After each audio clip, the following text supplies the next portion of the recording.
All right, it's 1:30-ish, so we'll get started. Greetings, everybody. My name is Eric Hauge, and I'm the Executive Director of Homeline. And you're joining us on Wednesday, May 19th at 1:30 in the afternoon for another one of our COVID-19 tenant landlord webinars that we've been doing since mid-April last year. We have a different lineup today. So it'll be a little more exciting than your normal Wednesday, I guess. And so joining me today is, of course, Homeline's Managing Attorney and Tenant Hotline Director, Mike Vraa. But we also have today Homeline's COVID-19 Eviction Response Coordinator and Housing Attorney, Rachel Sterling, and also our Public Policy Director, Michael Dahl. Today's going to run similar to previous weeks, but we'll have a little bit more information and a few more topics than normal. And we'll get to that in a minute. Just a reminder about what Homeline is. We're a statewide nonprofit organization that provides services to tenants throughout the state. Our main program is a free and confidential tenant hotline, and we've served over 260,000 households since opening. And we serve folks in English, Spanish, Somali, and Hmong languages. And also on staff, in addition to the folks on our tenant hotline, housing attorneys and tenant advocates, we also have a tenant organizing program, public policy, and we do education and research as well. There's our hotline number and how you can email an attorney on our website. And just a heads up, and I'll throw some of this stuff in the chat as we get started. But today, of course, we had hoped to expect more information about what was going on with the end of the eviction suspension here in Minnesota. And we'll talk about that in a bit. But effectively, there has not been any final decision made with the legislature ending their regular session earlier this week. So because of the timeline that's been set up, we're going to take a few weeks off here. So our next session will be Wednesday, June 9th. Again, normal Wednesday at 1:30 in the afternoon. We expect by that time, or maybe even a little bit before that, there will be news on, or potentially will be news on the state legislative plan for an end to the eviction suspension. So that's the timing that we think makes sense. So I'll send out the link about how you can register for that in a moment, but it's also on our website. Also, just given the timeline that might get set up with the off-ramp legislative plan for the end of the suspension, we're going to tentatively host a number of webinars in mid to late June and potentially, into July as kind of in relation to what the plan is, so that we can provide up-to-date information and answer questions as things progress on that. So stay tuned on that, but know for sure that June 9th we'll be hosting a seminar. Again, we want to reiterate, folks, I think most folks who are joining today probably know about the statewide COVID-19 emergency rental assistance program through Renthelpmn.org and also 211 United Ways. And so there's the information. That's where tenants can sign up to get caught up on their rent, get rental assistance, and landlords can sign up to receive that funding and field questions and provide documents and et cetera. We'll probably get some questions about the program. We're not necessarily experts on that program. We're focused on kind of the legal issues surrounding tenant-landlord law. So if you do have questions, your best bet, I think, is 211, and they'll refer you to a community partner. Again, before we get started here, we did get a pretty good number of questions in advance for today's seminar. But if you have any questions throughout the event, please feel free to submit them via the Q&A box. We'll be providing some materials and information through the chat system for you. Again, what the plan is for today for the agenda is we're going to have Managing Attorney and Hotline Director Mike Vraa do a quick overview of where we're at right now with the suspension. Our Public Policy Director, Michael Dahl, is going to share a little bit about the negotiations and what happened at the end of regular legislative session here in Minnesota.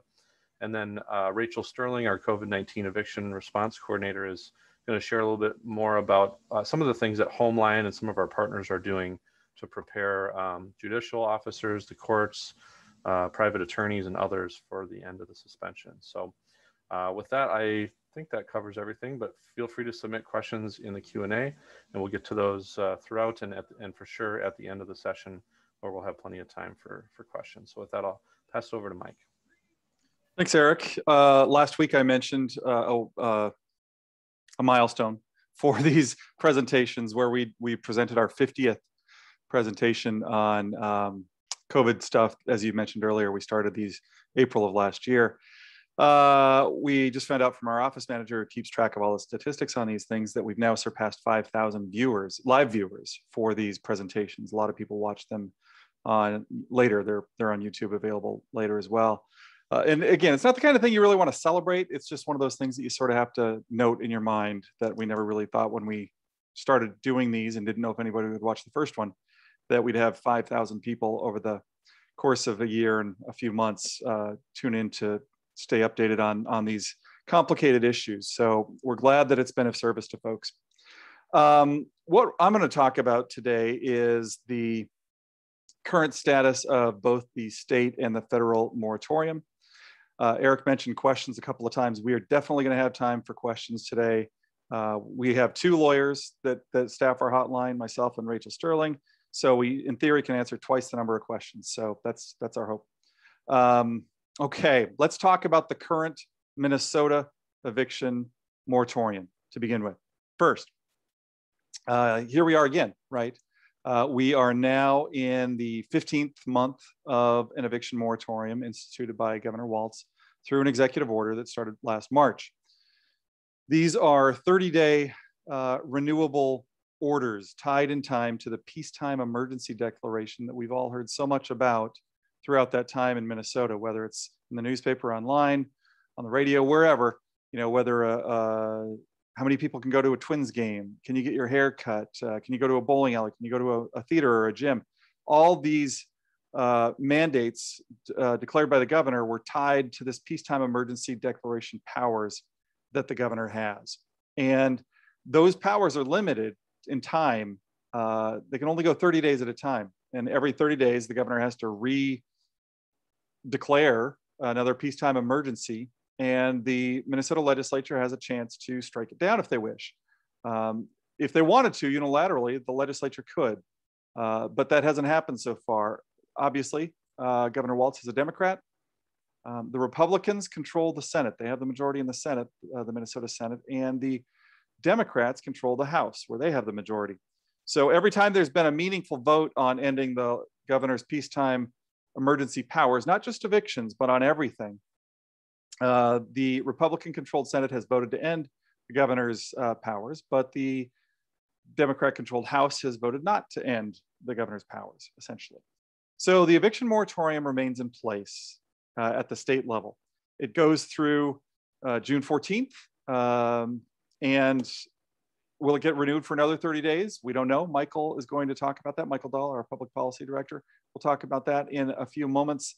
What happened at the legislature at the end of the session and sort of the next steps that we're going to see there.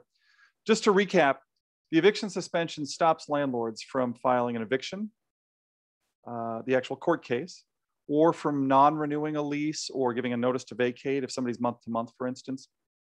There are a few exceptions where the landlord is allowed to evict or non-renew somebody. The exceptions are if the tenant seriously endangers others on the property, if they've caused significant property damage, if they have drugs, illegal guns, there's a list, sawed-off shotguns, automatic weapons, stuff like that, prostitution in their property or stolen property. Any one of those would be an exception as well.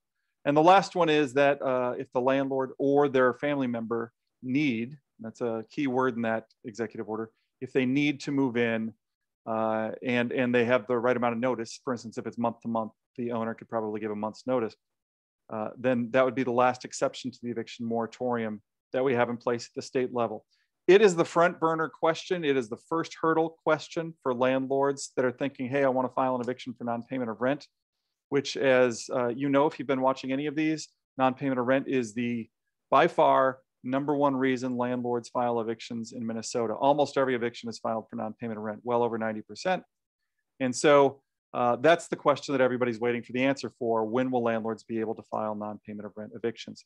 And the first hurdle is the state moratorium. It's a stronger hurdle than the federal one, which I will cover in a few minutes.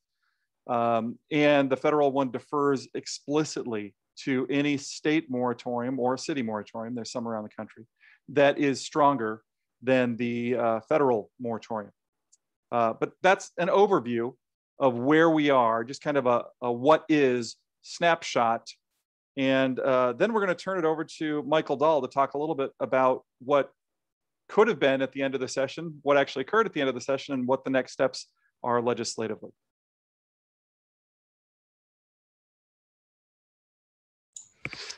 Thanks, Mike. And before I get into the details of what's on this slide, I just wanted to, it's just popped off my screen, talk about what did happen at the legislature before the end of the session.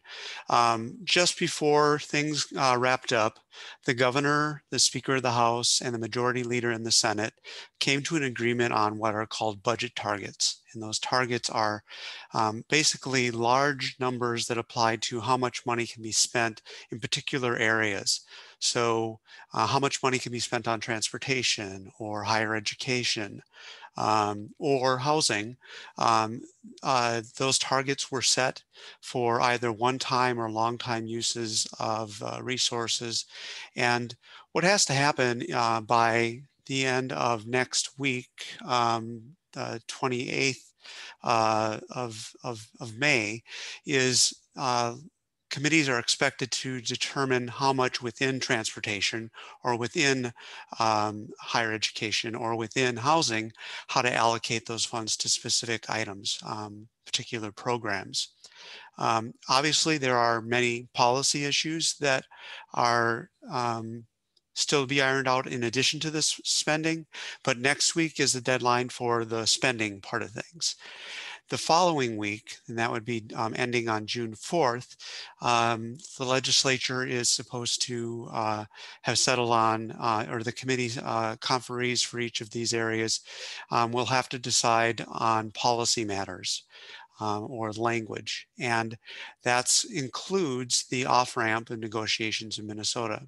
So there's a number of issues policy-wise on tenant and landlord issues that have to be resolved. For instance, will there be a statewide heat code is one issue that's up for consideration. But for the purposes of today, there's this issue of how is there going to be an off-ramp? And if so, what will it look like for the eviction moratorium? Now, all signs are pointing to the fact that the end of the moratorium is actually coming very soon. That came because the governor said that in an announcement when they talked about the settlement that they agreed to at the end of session, that most of his work was going to be about how to get shots out to communities that needed it. And so restricted to COVID-19 health-related matters, not housing issues or things like that. So I'd expect to hear something shortly about what a timeline would look like for an off-ramp.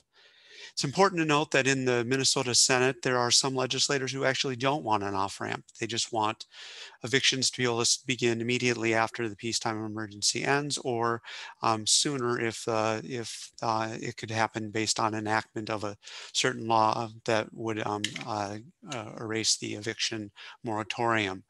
But most legislators aren't in that camp, both in the House and the Senate. They want an off-ramp. It's just a matter of what it will look like. And it's important to note that there are some areas of general agreement or at least beginnings of agreements. Both sides would add material breach to exceptions for reasons for evictions, although what they have as those items what those items look like are different in language and have to be resolved. But the House and the Senate remain different on a number of different issues, including the timelines for when various things are to occur. Are there staged? Is there a staged end to evictions that take place based on income requirements, or is it something that happens because people are applying for and hopefully getting rental assistance from the state? There's contrasting guidance on notice periods and also evictions, depending on when rental assistance is available or pending. Although there does seem to be some agreement that if a household has applied for assistance through Renthelpminnesota.org, or Renthelpmn.org, that some level of keeping someone housed is important. It's just a matter of what sort of steps or hoops someone has to jump through to get to proving that they're in, that they have applied, and that's should be respected as an ability for them to stay in their home because assistance could pay for all of the back rent. One final thing I'll just note is that there's some debate about whether or not there'll be more resources going into housing, and the fact that there's this federal money that's paying for rent assistance has sort of restricted what some of those items might be. But we're strong in pointing out that the rent assistance are sort of things that happened in the past as a part of this pandemic, and there can be a few months after the time frame at which someone applies where they may be able to get rent assistance into the future. But what we're essentially trying to do is bring ourselves back to zero before the pandemic started. With that, I'll turn things over to Rachel, but I'd be happy to answer questions as well as we move along in the program. Actually, it goes back to me first. Oh, there you go. Sorry, Michael, but I had a question. What are the possible ways it ends? I mean, you mentioned an off-ramp, so that's a possibility. There's also, I guess the other alternative would just be sort of a cliff, right? That there's no off-ramp, and then the governor's peacetime emergency order simply ends. Either the eviction moratorium itself or the peacetime emergency ends, which would also extinguish the eviction moratorium. Could the governor say on June 14th, I'm going to renew this, but July 13th or whatever the day that would be is the last day. So I'm giving you a 30-day heads up that the cliff is going to happen then. Is that possible? That certainly is possible, and I would say that it could be a very likely outcome. It would add 30 days. An option in between there, as the governor could say that the end of the pandemic, which maybe the governor maybe it would be a Middle East statement or one that would carry out a bit in the future, but the governor could say when the pandemic or the peacetime emergency ends, when the pandemic is declared, and then to that. So there's a few different options. There's also the option that as I think you've let some of us know, there are states that are actually pegging the end of the moratorium to the end of the CDC moratorium as well. And so there are a lot of options to choose from. And all of that is really speculation at this point, but there are plenty of options.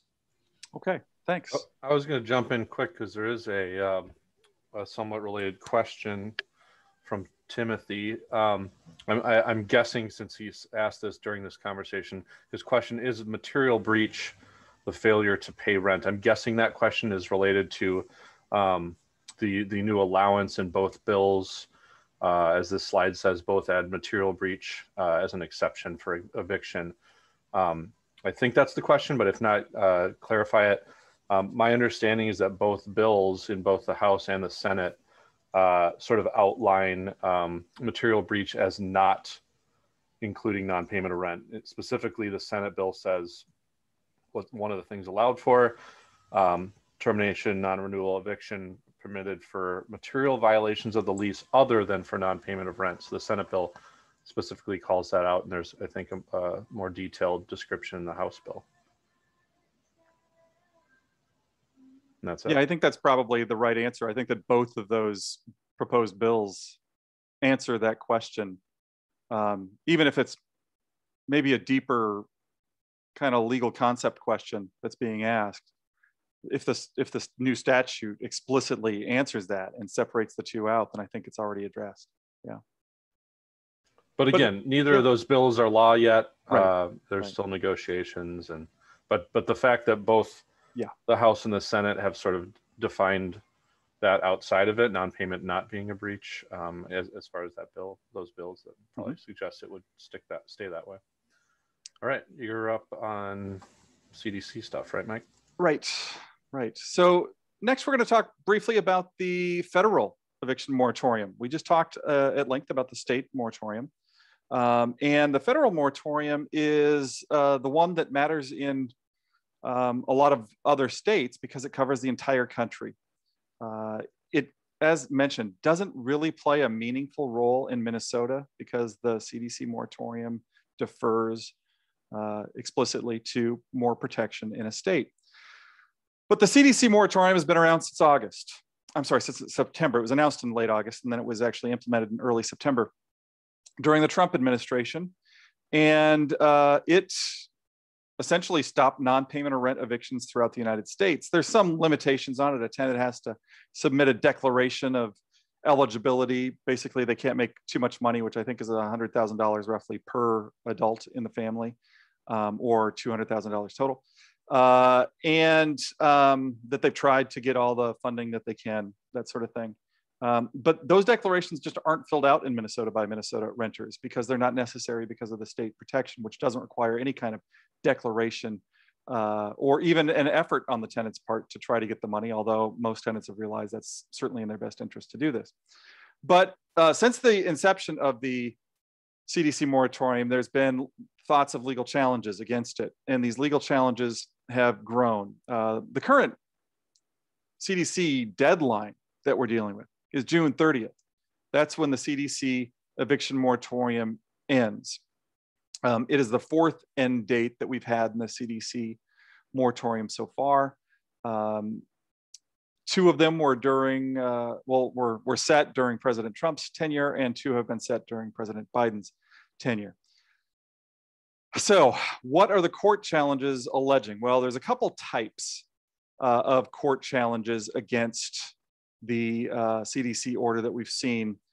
The first type is where landlord groups have banded together, or one landlord has sued, saying that kind of the constitutional kitchen sink argument. This is a due process violation, commerce clause violation, eminent domain, it's a taking, that kind of thing.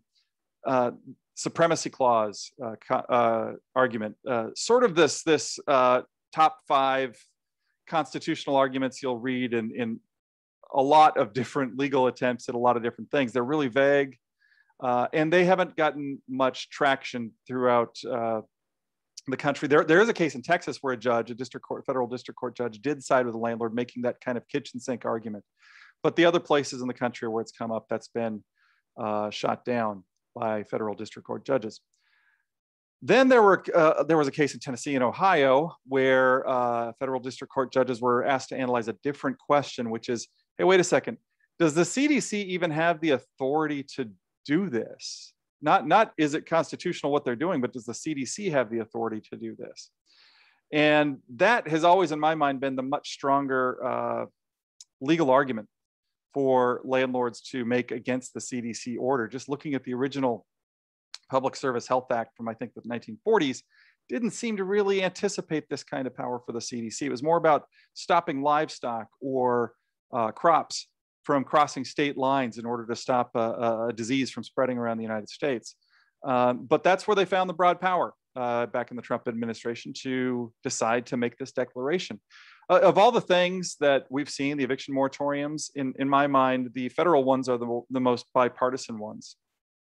I mean, we had both a Republican and a Democrat that have had administrations where they have either come up with and invented these prohibitions, or they've been ratified by the other political side. So it's hard to say at this point oh, it's that Joe Biden who's doing this. He's basically copied President Trump's order, just extending it in time.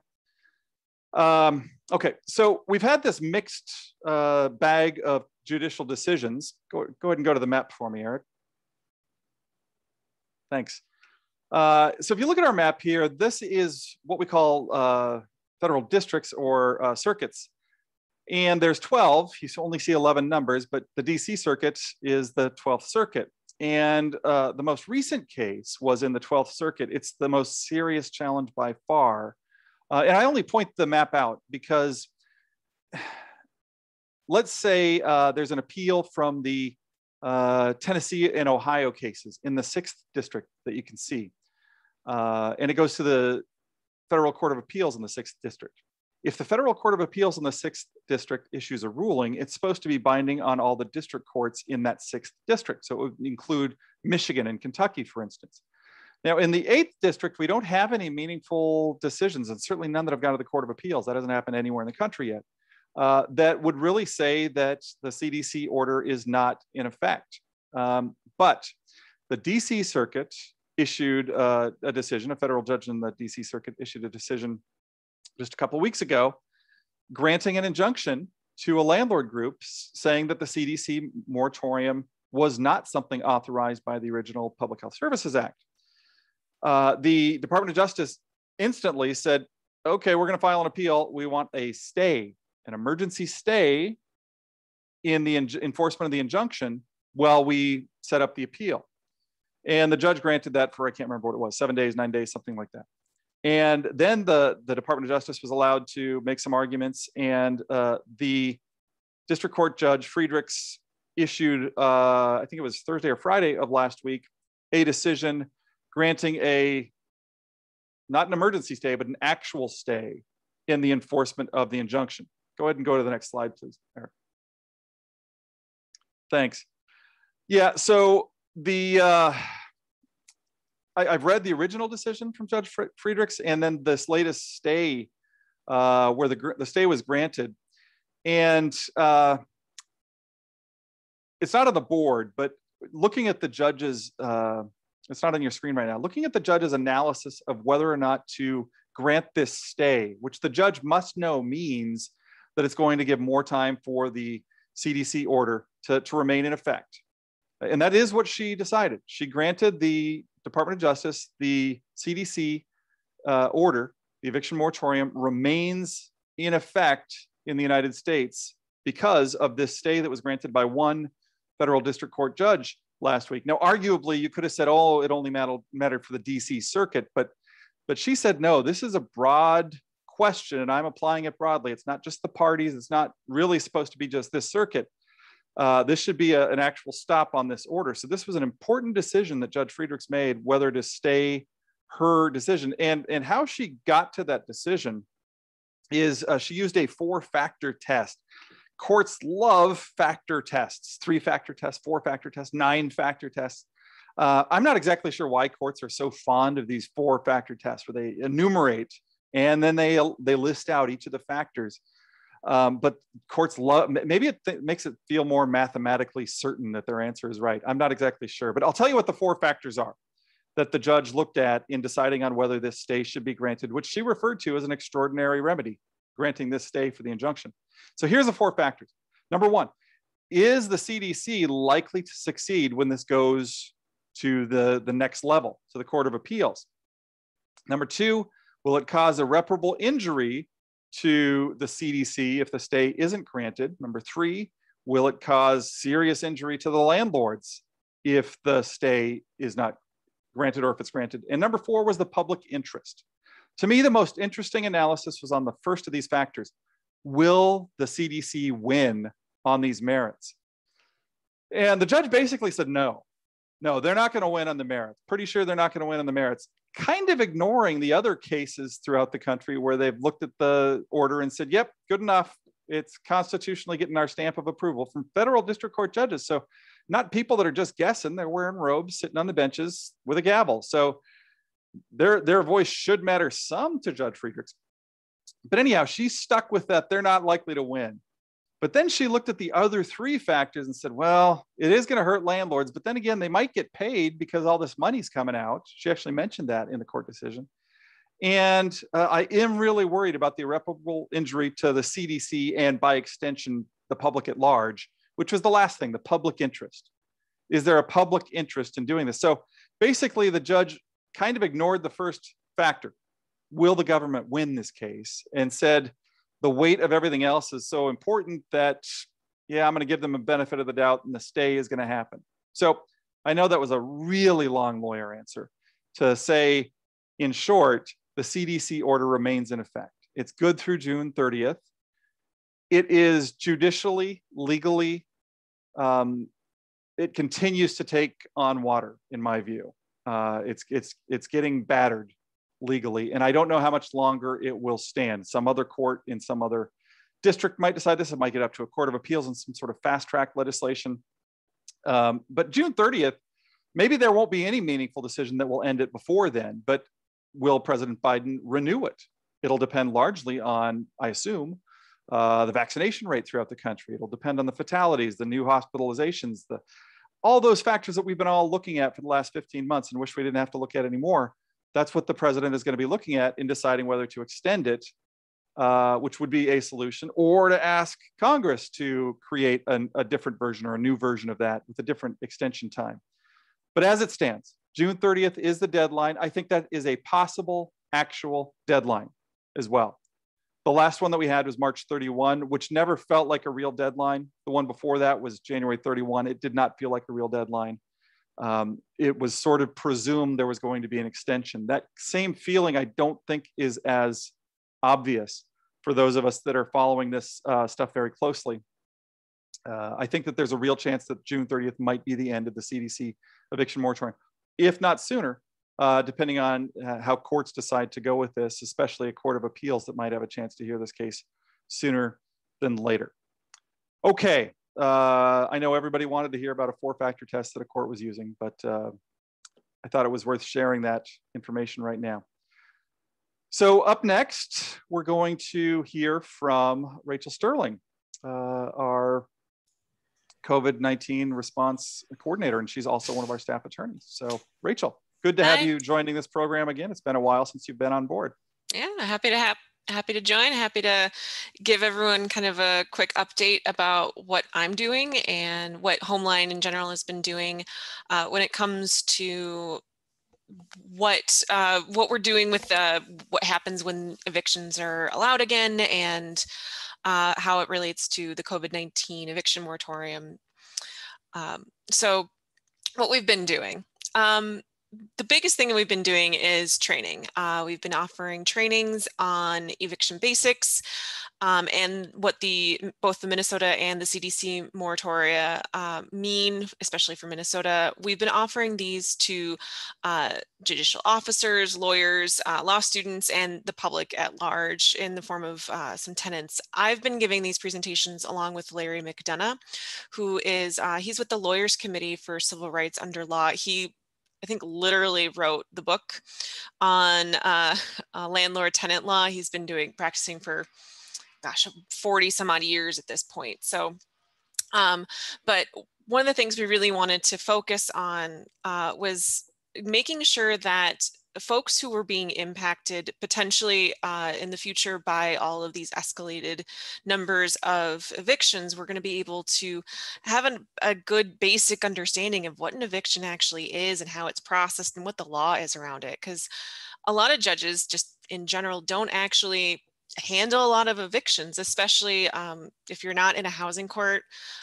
Like Hennepin and Ramsey, the 4th and 2nd judicial districts, they have specific housing courts. So they handle these cases day in and day out on a pretty large scale.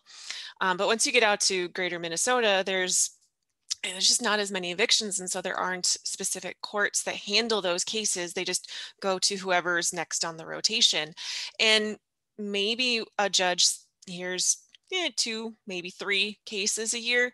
And it doesn't really, it's not necessary that they be experts in this. But if things go, I guess, as tsunami-esque as they could, then those judges could be hearing hundreds of cases, or at least having hundreds of cases filed in their districts. And so having to make sure that just everyone has a good understanding of what the law is around evictions and how they work, we felt was really important. And then how the eviction moratoria then impacts and changes how those basics work.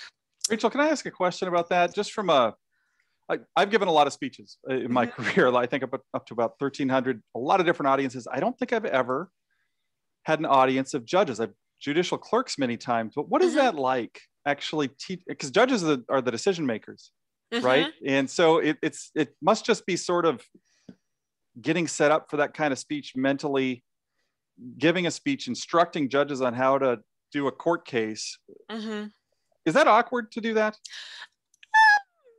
Yes and no. I mean, what's nice is the law is honestly like pretty straightforward. It clearly states like what, you know, for example, we tend to focus a lot on service and process of service, because that's a big hurdle that a lot of landlords have problems completing, is the service requirements. And so, but at the same time, having, you know, tenants may not know all the defenses. And so sometimes it's important for the judges to know whether a defense is available or not, especially if, you know, these are typically cases where neither party is represented. And so it's really, really important for the judge to have a decent understanding of what's you know, what the proper order and process is, so that we can make sure that due process is met.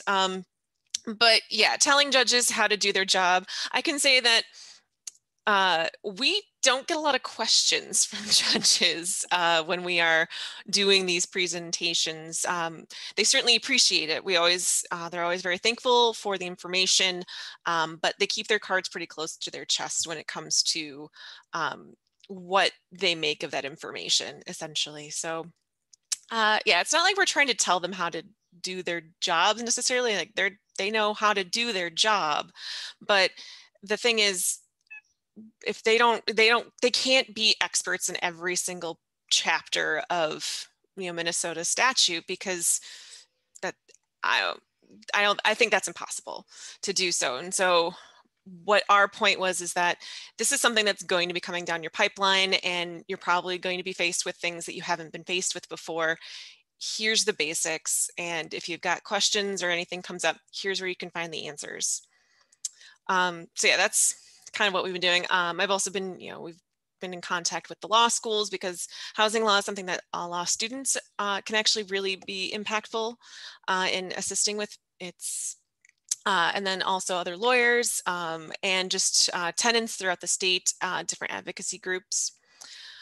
We've been working with them, again, giving eviction basics. Here's what the law is, and then here's how the moratorium impacts that law. And then another thing we've been doing is we're working with the Legal Services State Support. That's an offshoot of the Legal Aid Services, and some other legal services group, to create a live chat program. So something that has recently happened within the last year, in the last few months, I think, is that on every single eviction summons that goes out through the state, there is a line that just says, if you are in need of legal assistance, or, you know, want to understand better what's going on, go to this website, and it's going to Lawhelpmn.com, and that, or excuse me, .org, and that is a website that has just a whole bunch of legal resources for folks. It's written in plain language. It's supposed to, it's got a lot of drop down menus, so you can type in, I have housing issues, eviction, repair, and it's the law, and it's good for both landlords and tenants. But basically it's a place where people can go to understand what the law is, but in a less legislature lawyery speech. So that's anticipated that, again, when evictions are open back up again, there's probably going to be quite a few, the traffic on that website is going to increase is what's anticipated. And so what we've been doing is creating a live chat program so that tenants and landlords, but mostly we're anticipating tenants, and it's going to be something that's on the eviction summons. So that it's something that tenants can get an actual person to help answer questions, or at least direct them to resources.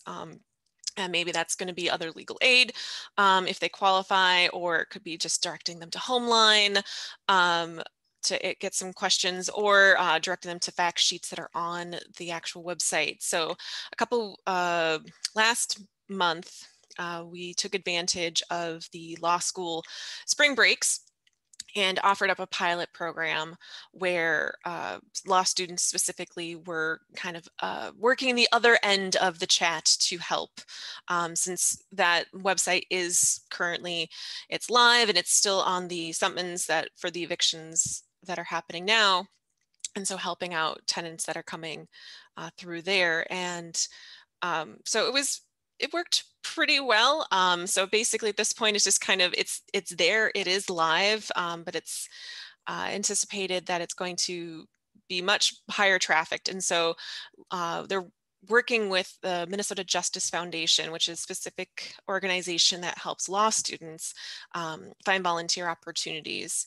And so they're the Legal Services State Support is partnering with them to staff this chat program with law students, so that it's something that they can do. They don't offer legal advice through the chat, but they can at least help direct tenants to different resources.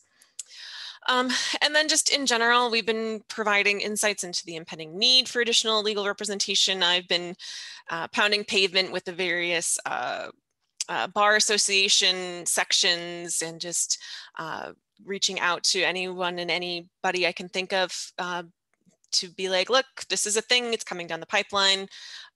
This is a place that needs legal representation. There's going to be a lot of folks who have questions. And so if you, any way that you can help out, any way that you can volunteer, this is a place that has a relatively low barrier to entry. Like housing law in general isn't the most complicated law that there is. It's not like juvenile criminal acts and things like that.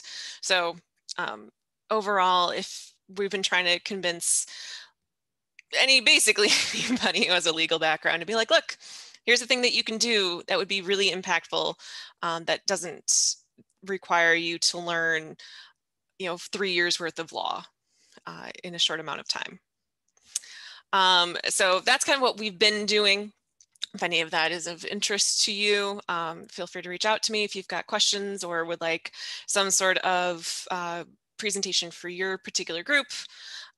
Happy to help out with that. And then, so the next slide is about what we're going to be doing. So that is, again, we don't know, this whole presentation has been about what we don't know that's happening. We have some ideas. We're definitely in the thick of it, of what is going to happen. So we'll be among the first to know what the end of this moratorium, what both moratoria looks like. And then we are going to be the experts on that. And we will continue to provide training sessions for those that need it. Those groups that I mentioned before, plus anyone else who's going to be impacted by the end of these moratoria. We want to make sure that those people know what's going on and how it's going to impact them. We're also going to continue to coordinate with our legal services groups to ensure that understanding, the implementation of whatever the new rules are going to be, and the dissemination of the information. I don't know why I used that long word in this presentation. That was probably a bad idea on my part. But yes, the understanding, implementation, and dissemination of the information so that there's just clarity amongst everyone about what is going on. Now, I can't guarantee clarity, of course, because especially if there is some sort of statutory off-ramp, sometimes those things are as clear as mud, and it's going to be up to the courts to figure out what is actually meant. I mean, we saw that with the Executive Order 2079. And I'm sure we'll continue to figure out what the rules mean as we go along. But Our plan is that we will continue to provide information as we're able to in a clear and concise manner. We'll continue these presentations for certain. We're already planning on scheduling them as much as possible. So hopefully we'll have some information on the 9th, if not beforehand. And again, if that's something that your organization or your group of folk have interest in learning more about, once we know that information, feel free to reach out. Our hotline staff will certainly be well versed in it as well. So if you are a tenant who is looking for legal advice about what your rights are after as the moratoria eases out, will be available for you as well. So that's it for my chunk, and I believe that's the end of the actual presentation. So thank you, Rachel. Yeah, so one of the things I wanted to point out, so our trainings for judges are not, so judges have to have their own like training hours logged every, I guess, few years or something like that. Like most lawyers have to get their CLE credits in. Our training, as far as I'm aware, doesn't meet those requirements, but it's not something that we apply for. So I actually don't know if we're usually part of like a larger training day for judges. Like they get pulled out for their quarterly training, and one of the speakers is Larry or I. So I guess I don't actually know. I don't think they do, but I don't know that for certain. So just asking that question because we got a question submitted from a landlord attorney, Timothy, who's asking, wait, are judges being given biased training? Seems to be his concern here with you and Larry talking to judges. How would you respond to that? I mean, the law is the law, and we just explain what the law says. So I don't think that it's biased. Yeah, I mean, Larry's done a lot of these over the years, long before COVID-19 has happened, where he's had a chance to talk to judges at annual trainings or things like that, like you mentioned. But I think that the real motivation for setting these up originally was the laws are changing fast and they're complicated. There's federal laws, there's state laws, there's just a lot of fluid occurrences going on here. And it was to try to make sure that, and I mean, I've seen Larry's slides. It's just there's a lot of statutory references and executive order references, and just trying to make sure that judges know where to find the rules and, you know, what they probably are likely to mean. Yeah. Like it looks like Larry's got a thought too, by the way. Yeah, he disagrees with my interpretation that landlord tenant law isn't complicated. Well, I have to agree with Larry. In my mind, I phrase it this way: in landlord tenant law, there's 1,000 things to know. Yes. Maybe in some other areas of the law, there's 30,000 things to know, but you have to know those 1,000 things, right? And so you've got to figure that out. It is not rocket science, but it's not something you can just, as a lawyer, walk into court and say, "Oh, I can do an eviction. It can't be that hard." Probably not going to do very well if you try that as a lawyer. I've seen lawyers try that before, and it almost never goes well for them. So. Fair enough. I have to pitch it to folks who may not be look, this isn't super complicated. You can do this, I promise. Well, and an eviction can be a fairly confined issue too, right? You kind of know what the issues are going to be going into court. So it's maybe easier for a lawyer thinking about volunteering, like with the Volunteer Lawyers Network or somebody like that, that they can probably learn what they need to know to work on an eviction, because it is kind of a contained universe, that one case, that they can learn what they need to go in. But Eric, I think we've got a lot of questions, which is great. My favorite time of the week, or favorite time of these sessions for sure, is when we get to that, because we're never really sure what people are going to ask us. It's always interesting to see what's on people's minds. Yeah. I'll get started on and if it's all right, I'm going to ask both you and Rachel the questions, and feel free to tackle it as you will. Before I ask the first question, I'm going to just note Larry McDonough did weigh in, and I am going to send a link to his eviction defense and tenant claims in Minnesota document, because it's available to the public, and it is very detailed. It is the book on what you need to know as an attorney on this stuff. So I'll put that in the chat while you're answering the first question. We got a question from Elizabeth, a tenant, actually a couple of questions. So I'm going to ask the first one, and then I'll wait for your answer, and then we'll do the second one. Elizabeth's first question is, what constitutes price gouging as it relates to raising rental rate upon renewing a lease? Go ahead and take that one, Rachel. I'll take the next. Sounds good. So price gouging is limited to 20% of what the rent was at the beginning of the peacetime emergency.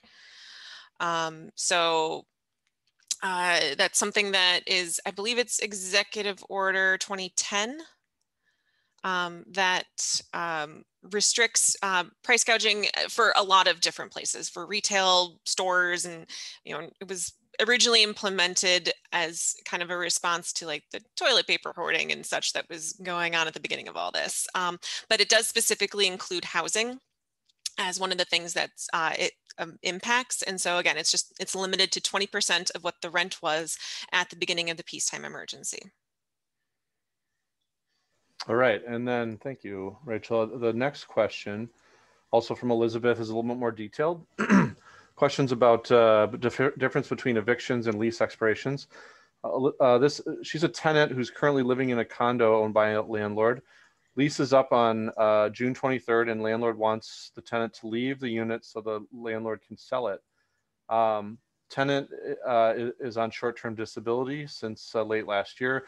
What prevents a landlord from claiming a family member is to inhabit the unit and then putting the property on the market for sale, say the next day, week, or month?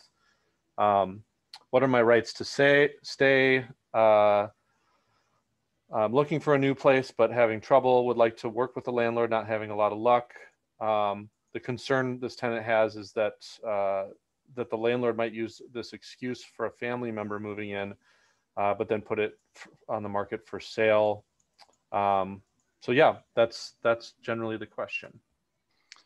Yeah, it's a complicated question, and it's not a simple answer, unfortunately. Rachel got the easy one, 20%. We rarely is the math answer right for our line of work, but this one is. So what we're talking about here is Executive Order number 2079. That's the thing that matters the most.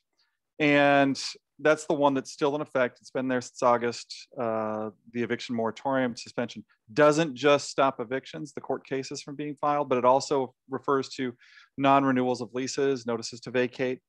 And so that is stopped right now unless it falls under one of the exceptions listed in EO 2079. And the one that we are being asked about specifically is the family member exception right now, which basically the landlord can give a notice to the tenant that they have to vacate if the owner or a family member needs. That's the key word in that part of the executive order, needs to move in.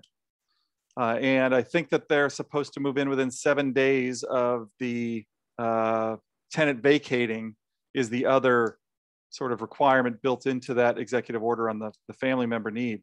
So I think what Elizabeth is asking here is getting to the heart of the weakness of this executive order, certainly the family member exception. The problems I've had with it from day one is, well, what's a family member? Mom and dad, kids, brother, sister, spouse. What do you need? Is a second cousin a family member sufficient? And then the other question, which is more what Elizabeth is asking, which is, do they actually need to move in? Is this just a cover for the landlord trying to figure out a way to sell their place? And the Attorney General's office is the easy, short starting answer for Elizabeth here. Call the AG's office, tell them what you're concerned about, tell them what your fears are, and see if they think that the executive order applies. And Eric will undoubtedly put up the link to the AG's complaint system, which is been humming along since these executive orders were implemented. And in the case of 2079 and 20-10 that Rachel talked about, the price gouging rule, the Attorney General's office is the sole enforcement option out there. So they're the ones that can step in, and they've been very active in this arena, telling landlords, hey, you can't do what you're thinking about doing. back off or else. And then the or else has been some litigation that's happened around the state when landlords tried to circumvent or ignore the governor's order. Okay. All right, we're going to get to some of these submitted in advance still here, and then we'll get to the ones that have come in via the Q&A. All right, a question from Greg, a landlord. Greg's renter has been month to month for the past 16 months. The tenant's current with rent and has never had an issue paying rent on time. Tenant has offered to buy the house but could not get financing, now using the eviction moratorium to remain there as long as possible. With the market being what it is in our area, we would like to sell the house, but need it empty for approximately 20 to 30 days to do updating. At what point do you see these types of evictions taking place in the off-ramp? An up-to-date renter not wanting to leave. Similar to the last question, maybe a little bit. Yeah, and I'll take this one, and then we'll just go back and forth after this, Rachel. Sounds good. Yep. So Greg, the landlord, has the right to sell the place. There's no prohibition on selling the property. A different question is, can you take possession to fix it up to make it saleable in your mind? It brings us back to that executive order. Do you need to move into the property? Because I think that's what you'd have to show here, Greg, to use that exception under the current rules that we have right now. Now, again, as Michael Dahl talked about, the vibe right now on the state moratorium is it's probably more likely than not that it's going to be not in place within a matter of months, if not maybe even weeks. And so a little patience might be the right move here. I realize that selling a place, there's sort of an optimal time each year to put a place on the market. But right now, the short answer is based on the question you submitted. If I were a judge and this was in front of me, I'd say, no, this is not enough for you to be able to file an eviction or give a notice of non-renewal based on the fact that you need to fix it up to make it saleable. If you needed to live there, you don't have any other primary residence to live in, or a family member needs to live there because they don't have anywhere else to live, that's a different question. That's really what that statute or that executive order is trying to give an exception for, I think. I don't believe that that was the governor's intent, and we haven't really seen landlords successfully using that argument of, I need to take possession so I can sell it. It's supposed to be, I need to reside there, is the concept. So probably not what you wanted to hear, but that's probably the right answer still. Yeah. All right. The next question is a pretty open, big one here, I think. Clara is asking, what rights do tenants have who are renting? Oh, that is a big open one. So they have many rights. It really depends on the situation. I think I need a little more context, but I can go over some of the big ones, I guess. So you have the right to possession. So that's what you pay rent for. Along with that is a right to privacy. Now, the landlord does retain a right to enter if they have a reasonable business purpose and they give you reasonable notice. Neither of those things is defined under the statute, but other than that, they have you have a right to privacy in your home. You have the right to emergency services and being able to call emergency assistance. You have a right to have guests. Am I missing any of the big ones? No, that's fine. What I think I might do is I'm going to put a link in the chat to the Minnesota Attorney General booklet on this. So there's actually, I think it's statutorily requirement that the AG's office maintain a pamphlet, or it's actually a pretty good sized pamphlet book almost, that kind of gives an overview of Minnesota tenant landlord law. So I'll put that up. If you have specific, so that kind of gives you a broad overview, but as always, if you as a renter have questions, give our free hotline a call. The information's on the screen. And then separately from that, if you're not a tenant, or you're maybe somebody who works with tenants, or who a service provider, somebody who just wants to know some basics about tenant landlord law, we do, Homeline does trainings other than just these regular seminars, and we're happy to provide that information about one of our next ones, a little bit longer presentation than these. And we're also happy to do individualized trainings for groups for a specific audience too, if folks are interested in that. So I'll put the AG pamphlet in the chat in just a moment. And I'm going to ask the next question, which I don't know if you can capture this one or not, Mike. Steve says, canceled of contract for deed during emergency order.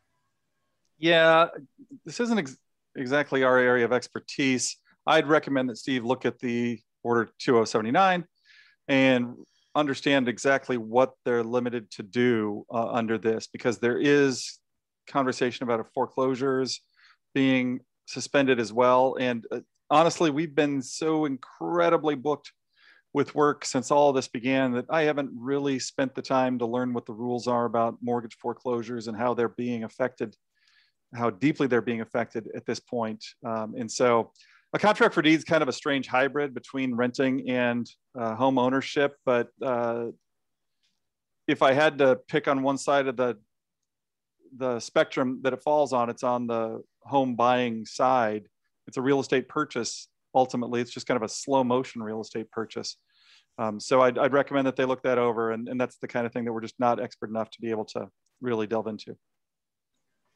Right. This one's not a question, but I'll read it. Riley says, not a question. Just want to say I love the work you guys do and appreciate you. Thank you, Riley. Jennifer. That doesn't count as your question, Rachel. This next one's your question. Darn. Jennifer, who it sounds like is a tenant, said, landlord is not communicating and threatening eviction. Conciliation court during COVID for past due rent. Sometimes we don't quite get a question, but we get some statements. So yeah, so I guess I'll start with the second part first. So the Eviction Moratorium, Executive Order 2079, only prohibits a landlord from not renewing a lease, terminating a lease, or filing an eviction, except for those 4 exceptions that Mike went over. So that doesn't limit a landlord from trying to collect on past due rent. So while there are lots and lots of tenants who have been unable to pay the rent for the last 15 months or so due to COVID issues, and there is rental assistance out there for these folks. There's nothing in the executive order or any of the programs that are available that limits or prevents a landlord from taking you to court and suing you for the rent. Really, the big impact there is that unless you can show that you don't owe the rent or that you paid the rent, that somehow this was taken care of, then you could get a judgment against you, and that's potentially going to impact future endeavors like loans and stuff. So there's nothing limiting a landlord from going to court though and trying to, or to send you to collections either, to try and collect on that debt that's due, because as was the executive order clearly states that rent is still due. So it's not preventing a landlord from collecting rent in some way. All right. Thanks, Rachel. All right. We answered this one, but we'll let Mike reiterate it. Ches, apologies if I'm pronouncing your name wrong, is just asking, when does the eviction moratorium end in Minnesota? Again, it's complicated. June 14th is the official end of the state eviction moratorium, but it might be renewed for another 30 days. There might be an off-ramp created legislatively. But that's the only one that we can officially tell you that is known right now. It's just that we've had a end date for the eviction moratorium every 30 days since this began, and it's never come to fruition because it gets extended for another 30 days at a time. So it's pretty impossible to know exactly when the eviction moratorium is going to end today. And that's only the state version. The federal version, as it stands, it goes through June 30th. of this year, and it could be extended. And again, that one more than a legislative fix. I think the court stepping in and making a decision is probably the stronger danger to the federal eviction moratorium versus the legislatively agreed to end of the eviction moratorium in Minnesota, which may occur. All right. Anonymous. Is a notice to vacate from a landlord the same as landlord initiated lease termination during the pandemic? Yes, during the pandemic, there's not they're both prohibited. A notice to vacate is generally given by a landlord for as part of a non-renewal, which is different from a termination. Or at least it can be. Terminations usually go along with like a material breach of the lease, whereas a non-renewal is the landlord saying, I'm just not going to renew the lease for the next term or the next month. But again, under the piece of emergency, under the eviction moratorium, there is no difference in how they are handled. All right, thanks, Rachel. This one is kind of similar. So, well, here we go. It's one that was submitted earlier today here. A social worker is asking, can a landlord send a letter to a tenant saying, we can't evict you for non-payment now, but we will as soon as the eviction moratorium ends? Isn't it still illegal to threaten eviction for non-payment? The letter also says it is in the tenant's best interest to leave the apartment now. It seems threatening and untrue because the tenant has applied for help through Renthelpmn.org. Yeah, so sort of the default answer to a question like this is the tenant has a right to contact the AG's office, the Attorney General's office, and ask and say, hey, this is what's occurred. Sometimes the literal facts, maybe the text or the email or the notice that the landlord gave to the tenant is going to be the critical thing, exactly how it's worded, whether it's going to be interpreted as a violation of 2079 or not. So there's not much downside in complaining to the AG's office in that regard. What we have in this question, I'm not sure if this is a violation. I don't know. We can't evict you for non-payment now, but we will as soon as the eviction moratorium ends. Well, it's kind of stating sort of what the landlord's options are. At this point, it's in the tenant's best interest to leave the apartment now is a little paternalistic, at least. And I think that's up to the tenant to decide. Honestly, it might be in the landlord's best interest if the tenant stays, because that might be the only way they're ever going to get paid. I assume we've got a tenant that owes a bunch of rent. If the tenant leaves now, the landlord's not going to get that money from Renthelp Minnesota later on. Renthelp Minnesota's money is going to be allocated to stabilize current housing, not pay off an old bill. So at least that's how it's designed, that we've been told it's designed. So I think it might be in everybody's best interest if the tenant sticks around, especially if the bill is massive. That might be the only way that landlord is ever going to collect that money, is if the tenant stays and Renthelp Minnesota ends up paying the majority, if not all, of the bill. Yeah. Thanks, Mike. And this was from a social worker. So, that's the kind of thing that maybe you can help facilitate that conversation and let the landlord know that that's how the Renthelpmn works and that they're applying, and that money should be on its way. Although we have heard tomorrow is going to be a month since Renthelpmn kicked off. And unfortunately, it still is. I don't think there's been dollars out the door yet on that program. So understanding that that's a frustrating timeline, but it is a complicated process to, I think, field all of the applications. And it's again, an unprecedented number of dollars that our states had never had something like that for rental assistance to administer. So the good news is it's real money. It's not hypothetical money. It's real money I think it's in a bank account. Boy, it's probably not FDIC insured at that level. It's somewhere safe, but it's actual real money that's been allocated. It's not, we're hoping to pass legislation. This is real money. It's just a matter of waiting through the system. Yeah. So hopefully the money will come out soon. And this next question from Christine is kind of related to Renthelpmn. Are there any tenant protections from eviction if the application they have submitted with Renthelpmn.org is pending and the moratorium ends June 30th or whenever it ends? That is a $1 million question, I think. So there's a couple of different things that cover different ways to answer this, and it really depends on what the off-ramp, if that's something in place, or if this is just a cliff that we're falling off of. So I hate to say the lawyer answer, but it depends. So I know that both, at least the House bill included language that if someone was pending getting their application in with the assistance, that they couldn't be evicted. Senate had similar language in a slightly different way. So there are protections in both of those bills. Presumably then that sort of thing will continue on in whatever final version of the off-ramp, if we get a final version of the off-ramp. If there's just a switch that gets turned off and evictions, it's the Wild West, then there's no, the only protections that are available are the ones that would be available during non-pandemic times. So it's, the money's coming, or, maybe the judge will stay until that happens, but that's really up to the courts. And that's really me just kind of thinking ideas in the air at this point. Thanks, Rachel. Yeah, it's just another one of those up in the air, but the fact that it's in both bills suggests that it's something that they agree upon. So hopefully that is retained. It would prevent a lot of confusion and problems.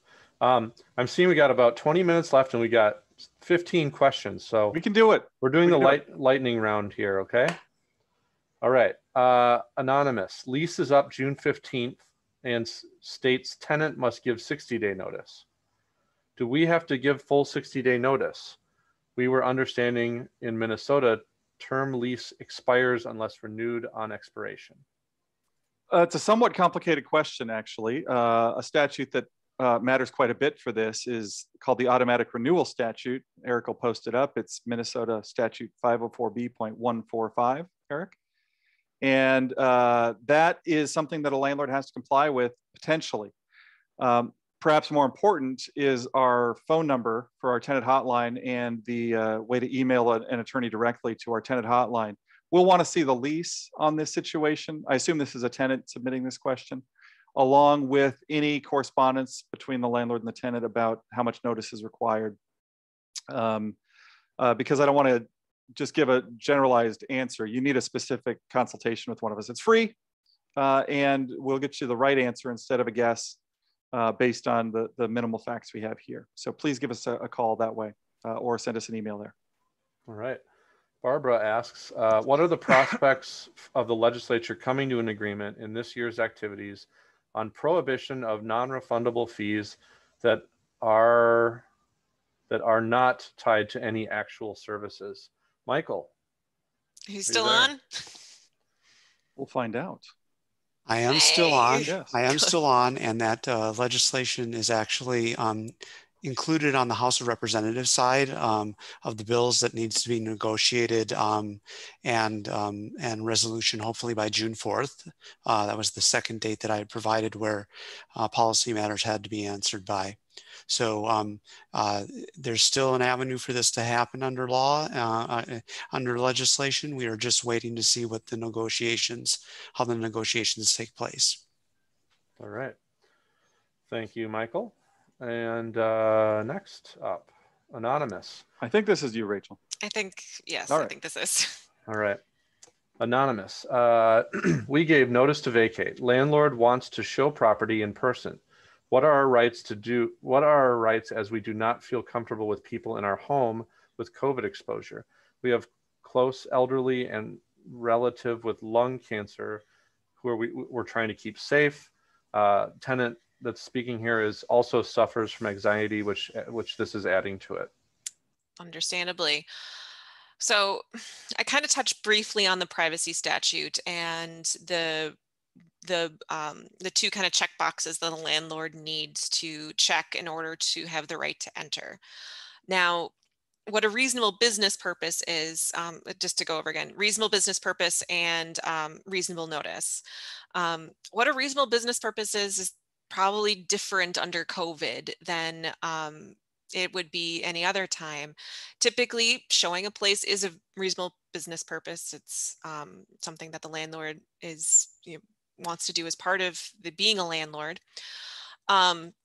So that being said, if you don't feel comfortable letting the landlord in, if they have the right to enter, there's some things that you can do to negotiate. We've recommended tenants try and give like video tours, providing a video so that they don't need to have people actually entering the home. Or if there is a potential that maybe they can do everything all in one day, and if you're able to leave the space for a little bit. Again, this is really context specific about what you're comfortable with doing or not doing, but the law hasn't changed on privacy. And so if the landlord has a reasonable business purpose and gives reasonable notice, they have the right to enter. And if you don't allow them, there could be consequences. And this is something that we talk with tenants about a lot, honestly. I had a call very similar to this morning already from our hotline. So we have a website article about it that kind of goes through back and forth of. And I'll jump in on this, Rachel, because you're right. It is kind of a shifting bit of sand. Mm-hmm. The statute that you're referring to, the privacy statute, hasn't changed, 504B.211, Eric, and it talks about reasonable notice under the circumstances of the intent to enter. So the circumstances are we're still dealing with a global pandemic. The other thing is, what if the tenant says, no, you can't come in at all? What's the landlord's real remedy at that point? Normally it'd be to file an eviction. Mm-hmm. Would that be an eviction that could be filed under the eviction moratorium? Is it one of the fitting exceptions? Probably not, although there are some downsides for the tenant. They might cost the landlord a sale or something like that. So there's a lot to think about. We'll be happy to talk through that with any tenant that wants to call us. Okay. Timothy asked a question, which I'm not sure if we have more to add here, but if there is a legislative solution or compromise to the state eviction moratorium, what will the off-ramp look like? Yeah, and Tim asked another question asking what the penalty was in 2079. So I'll answer both of these right now. If there is a legislative off-ramp, knowing what it's going to look like, I think the best advice we could give if we were to make a prediction is look at both the Senate and the House version and see what things line up. See what there's agreement on. That's probably going to be the baseline for the agreement. Everything else, well, that's going to be negotiated probably by 2 or 3 people that decide the entire issue. Your other question, Timothy, the penalty for a violation of 2079, which once again is the eviction moratorium order that we're all using right now. You can find it in number 10, which is the landlord would be guilty of a misdemeanor. Fine not to exceed $1,000 or imprisonment of not more than 90 days is the penalty built in under 2079. So there you go. Okay. All right. Genevieve asks, will residents be evicted after June 30th? What resources are out there to help with rent besides the lawyer help? I think this one's mine. So what the off-ramp tells us is if there is an off-ramp, is that evictions are going to start happening again. More eviction options are going to be opening up. And so basically, once the eviction moratorium is no longer in place, that will, the rate of eviction is going to increase. Resources to help with rent, I would recommend contacting 211. They're kind of a one-stop shop, the United Way, for what resources are available for folks. Yes, and I think some of the other resources I know are available in some of the courts, particularly Hennepin and Ramsey right now, is that there's county support for rental assistance, both through the state Renthelpmn and then county programs. There's also mediators usually available, and sometimes that can be of benefit to tenants and landlords to navigate these types of things. I'm going to circle back. Michael wanted to follow up on a question. I think the question was about the timeline that he talked about earlier, the leadership in the House, Senate, and the governors, their sort of timeline plan for figuring things out before a special session. I wanted to point out, and thanks for the couple of questions about the dates, is that's the date by which the committees are supposed to come to agreement. It's not the date for a special session or the dates that a special session would occur where the legislature actually has to pass the legislation the committees turn out. So I'm a little nervous about the fact that something needs to be resolved by June 4th, but perhaps we may not have a special session until June 14th. Michael, can you just give the dates again and what each date means? I think that's Sure. kind of what they were asking. Sure. The first date is the date by which a committee has to have resolved their budget matters. And what date is that? That is May 28th. Okay. For policy items, it is June 4th, but that's for the committees to have their issues resolved. It is not the date at which a special session takes place and the legislation is actually passed by the legislature. So we still have that to happen no matter what for these things to become law. And June 14th, there's going to be a special session automatically triggered because of the peacetime emergency, if not sooner, right? Correct. And once a special session occurs, then the legislature can do whatever they want, right? Once they're called into session. Sure, but the likelihood is that they're going to look at these agreements and have known in advance whether or not they have the support of their delegations to pass the matters. Okay. All right. Thanks, Michael. Wendy mentioned, and I think this was a follow-up to Larry's comment about that, that tenant landlord law can be pretty confusing, and luckily there's a lot of resources out there like Homeline and Legal Aid and Larry's materials. There's also a Volunteer Lawyers Network. I'll put Volunteers Lawyers Network website in the chat, so you folks that are interested in volunteering there or getting legal services from them, you can take a look. Okay, who's up? Rachel? I think it's me. I just looked this one up, so I know the answer because I had to look it up. Can you give an example of rent price gouging, 1,000 to 1,200? Would that be right or wrong? So rent apartment site are using a new system that every time a person looks at the website, their rent increases. Have you heard of this before? Okay, there's two parts to this question. $1,000 to $1,200. I don't think that fits. It's more than 20%. Reading the actual executive order, the amount charged for the good of service is more than 20%. So I think it'd have to be 1201 or 1200.01 would be a violation. Interestingly, the violation for that is much more substantial. It's $10,000 per sale or transaction. The $1,000 is what I referred to for 2079. The next part of the question, I don't know that I have heard this before. The rent apartment site has a system where every time a person looks at the website, the rent increases. I have not heard of that before. I would love more detail on that. If you don't mind sending us a link to an example of a place that does something like that. I've never even considered the question before. So, and this happens, by the way. We mentioned somebody had submitted a question about fees, a statute that was introduced at the House level and went all the way through the House this session and is still potentially something that can be negotiated, would stop landlords from having automatic fees built into their leases. That's an overgeneralization, but that's basically it. And the truth is, certainly every month, maybe every 2 weeks, somebody in our office, we take 15,000 calls a year, somebody in our office will get a lease that they're looking at, and there's a fee that none of us have ever heard before. And they're almost always for fees that the tenant doesn't have any choice about. So not something like a garage, where if you have a car and you want a garage and you want to pay $50 a month extra, you can do that. It's an optional thing where you're paying something extra, but you get something in exchange.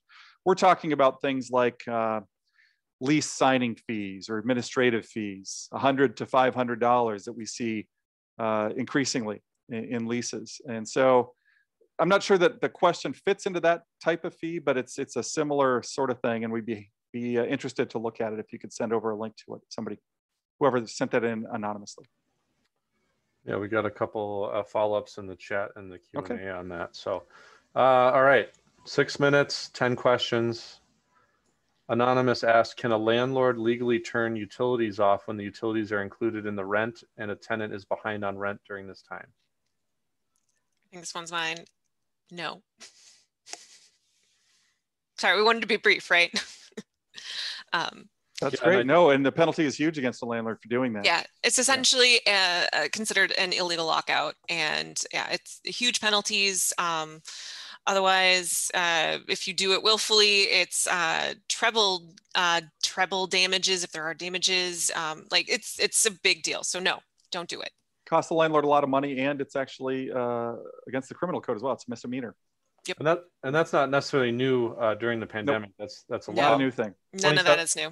Although 2079 probably makes it even more of a violation because you're violating 2079. I think that's probably arguably right. Yeah. Yeah. All right. Don says, if you have an expiring lease with a tenant that is in default, do you have to renew, or can you put them into month-to-month / holdover status? That's a newer, we don't see that question often. It's a good question. I think that, no, you have no obligation as a landlord to renew for a 1-year period. And I believe that right now at this time, certainly I've been doing this since 1996, the highest percentage of Minnesota leases are month to month is right now, because we've gone through 2 of the renewal seasons. Summer, late spring and early fall are when landlords like to renew leases. Last year, some landlords felt trapped, like they had to keep tenants around, but they didn't want to do a 1-year lease with that tenant that was sticking around because they were just nervous about everything, or maybe they weren't getting paid. And now we're into that second re-rental season or releasing season. And so I think that the percentage of month-to-month leases in Minnesota is the highest it's been in modern history. But the landlord, I don't think, can be forced to sign a 1-year lease now. All right. Sandra asks a couple of questions here from Sandra. How do you differentiate between a guest and an extra person living in the unit?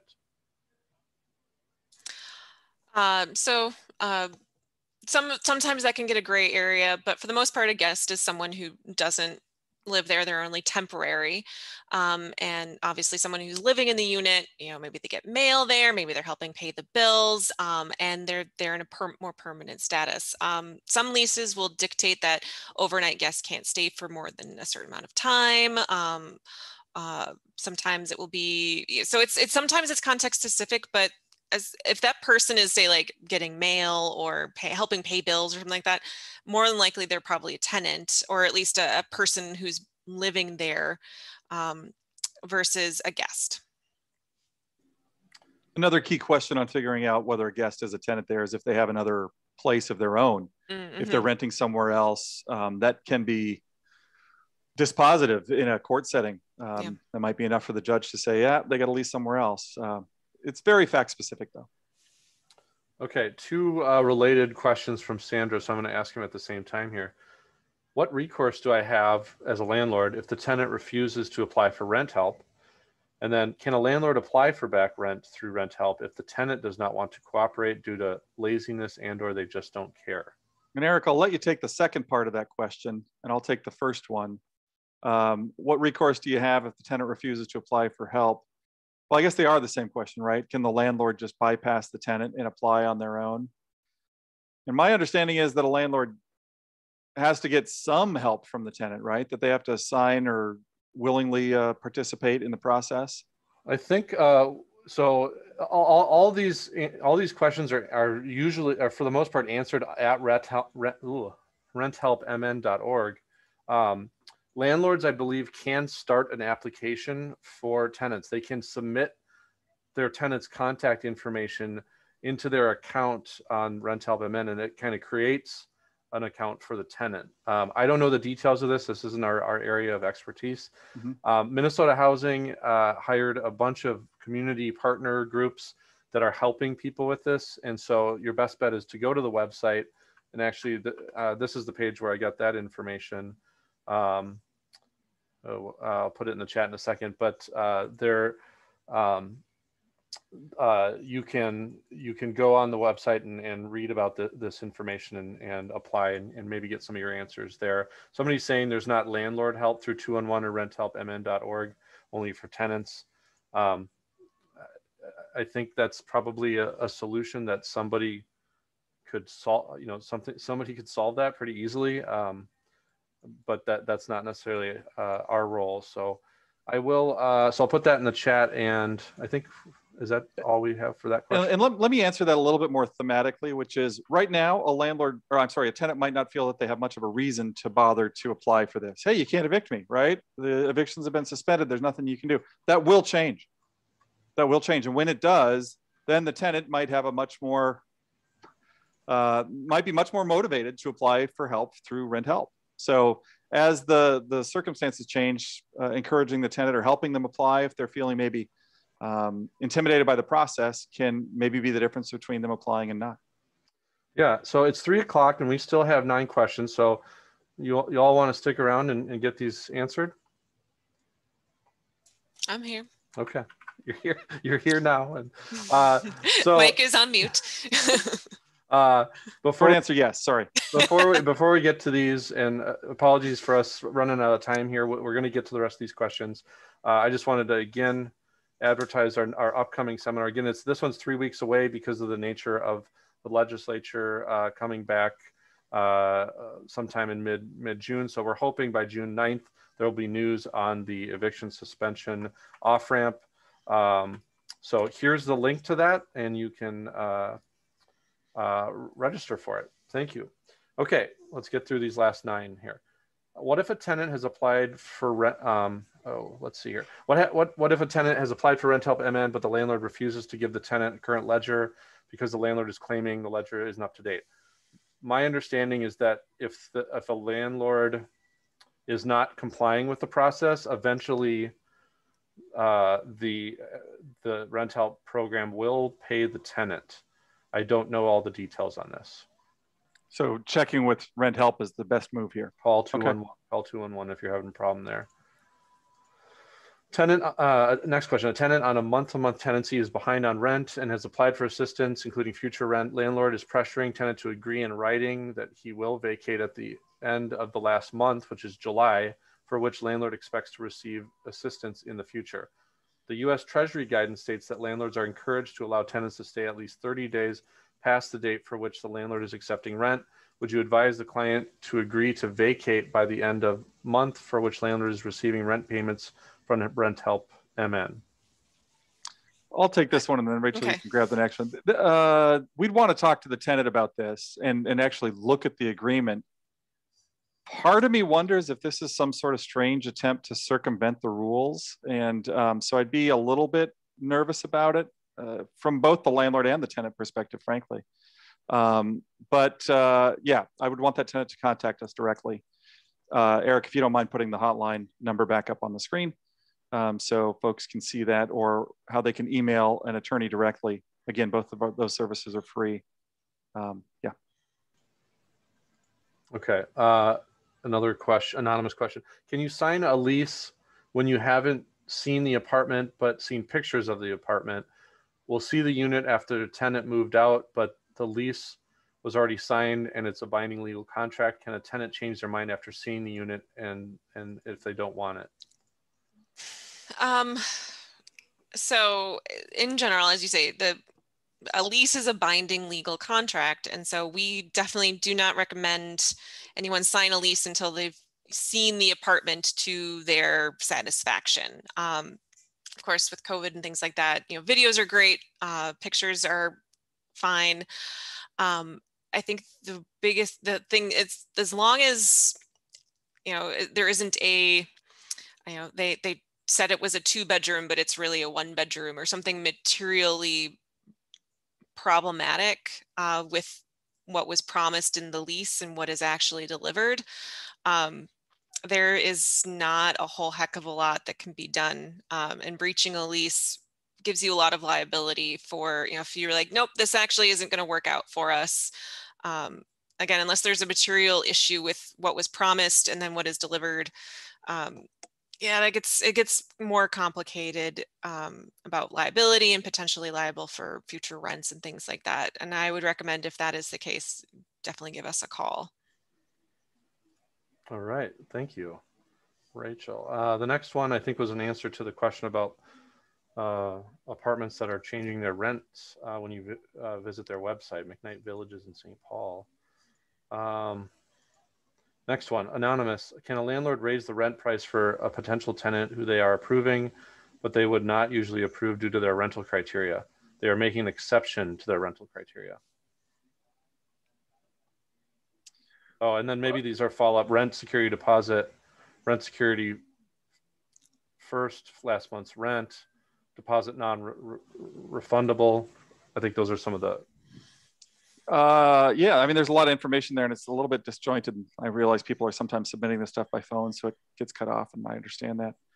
To start, again, call the hotline or send an email because we want to talk about the details.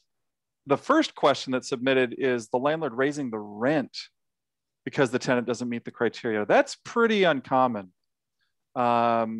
We see bigger deposits frequently from landlords. In fact, Minneapolis has a somewhat recently enacted ordinance that has limits on how much a landlord can charge for a deposit.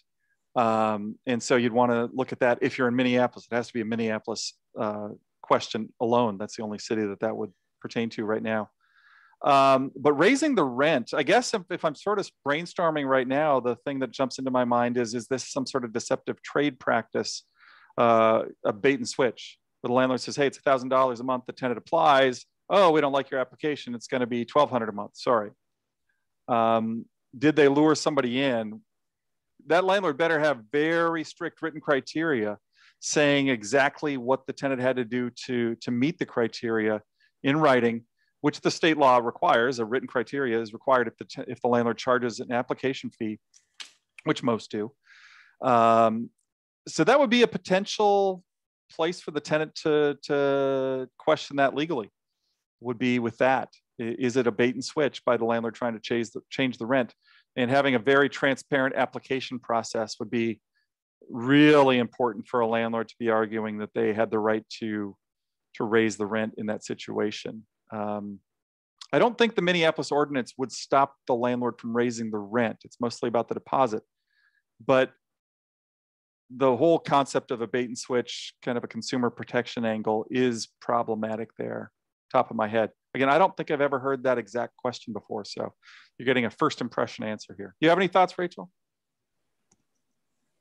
I mean, my first thought as well was potentially some sort of discrimination, depending on, especially if, different cities have different protected class categories. And so if it's, say someone who's on some sort of subsidy or, income level that they're charging a different rent for, that could be problematic as well. Yep, absolutely. That's always, the whole tenant screening process is sort of a ripe area for fair housing complaints. And so if there is a protected class status, that's a fair point for sure. Yeah. All right. Well, thank you. Thanks to both of you for fielding all these questions. I think we got through all of them. Thanks for sharing about the work you've been doing, Rachel. Michael, thanks for chatting about the status of what's going on at the legislature. And we'll probably have you back on June 9th as we learn, hopefully by then, some more news on what's happening in terms of negotiations on the potential off-ramp of the eviction suspension here in Minnesota, and potentially more on the CDC moratorium that's set to end at the end of June. So with that, we'll call it a day. Thank you all for joining us, and hope to see you in 3 weeks on June 9th. Goodbye.